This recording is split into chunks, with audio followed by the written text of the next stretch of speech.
আসসালামু আলাইকুম গাইস, নিয়ে এসেছি গ্রামের ঐতিহ্যের জোলাবাতি নিয়ে।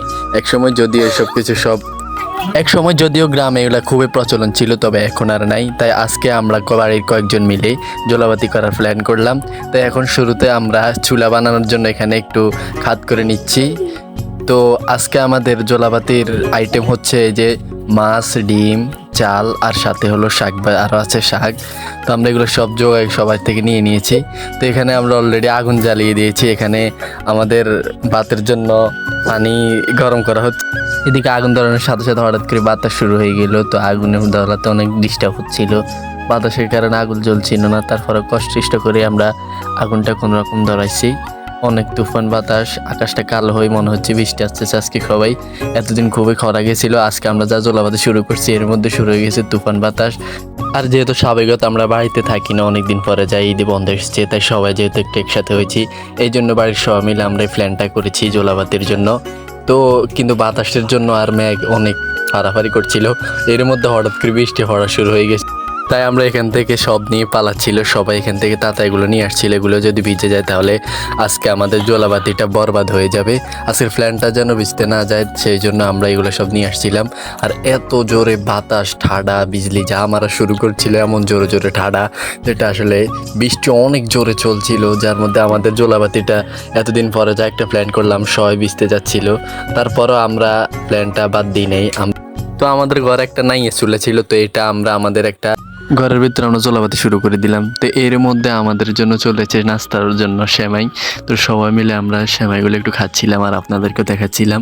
তো সেমাইয়ের মধ্যে আমরা সেমাই খেয়েছি, খাওয়াটা শেষ করে চাল নিয়ে আসলাম, পানিটা উতরে গেছে, এই জন্য আমরা এখন চাল দিয়ে দিচ্ছি পানির মধ্যে।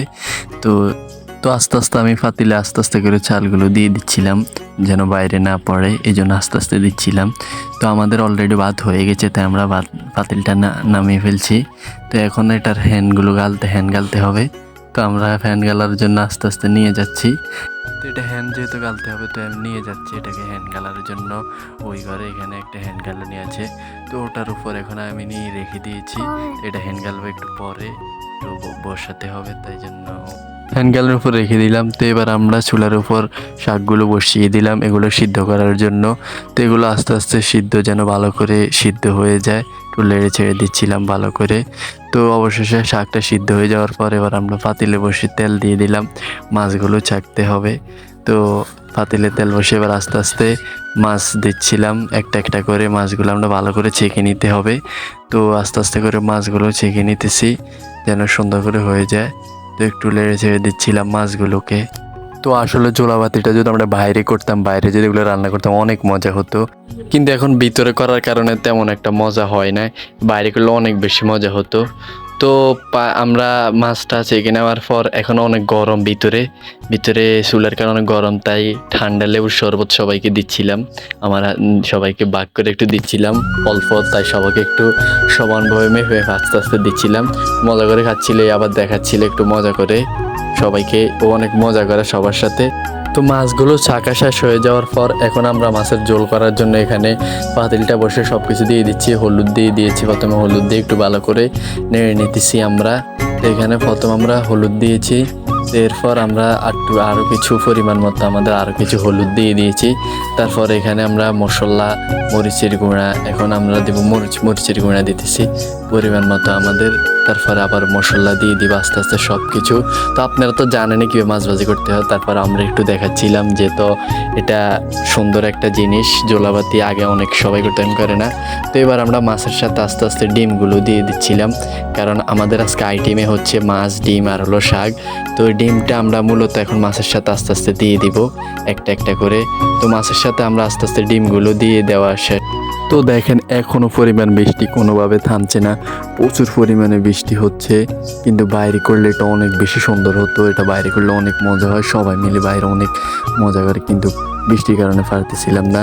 তো ভিতরে এখন আমরা করতেছি কষ্ট করে। তো আমরা সেই সময় শাকটা সিদ্ধ করে রেখে দিয়েছি। এখন মাছ ভাজির ডিমটা শেষ হওয়ার পর এবার শাকগুলো ভাজি করার জন্য এখানে তেল দিয়ে তারপরে রসুন দিয়ে দিয়েছি, একটু হোড়ানি বলে যে, ওটা বানানোর জন্য। তো এখানে সুন্দর করে সবগুলো করে নিচ্ছি, তারপরে এটা ভালো করে হয়ে যাওয়ার পর শাকগুলো দিয়েছি। তো এখন এটাকে ভালো করে নেড়ে চেড়ে নিতে হবে। এবং কি পরিমাণ মতো সব কিছু দেওয়ার পর আমরা শাকগুলো তৈরি হয়ে গেছে, শাকটা উঠিয়ে ফেলেছি। তো ফাইনালি আমাদের রান্নাবান্না শেষ। তো এবার আমরা খেতে অবশেষে বসেই গেলাম। ফাইনালি এবার আমাদের খাওয়ার পালা, সব কিছু নিয়ে সবাই মিলে বসে গেলাম। তো বসে যাওয়ার পর খাবারটা কেমন হয়েছে তাই সবার থেকে একটু রিভিউ নিচ্ছিলাম, যেহেতু এখানে সবাই নাই, তবে যারা কয়জন আছে ক্যামেরার সামনে তাদের থেকে একটু রিভিউ নিচ্ছিলাম। অবশ্যই রিভিউ শুরু। জলাপাতি রান্না এত টেস্টি জীবনে বুঝি না। জলাপাতি না করলে বুঝতে হবে না, জলাপাতি খাওয়া এত স্বাদ, সেই স্বাদ। মজা। জলাপাতি যদি না করে বুঝতাম তাহলে এটা বুঝতাম না। খাবার এত মজা হয়েছে, এত টেস্ট, মানে আমি 2-3 প্লেট খানা অলরেডি শেষ, সেই মজা হয়েছে।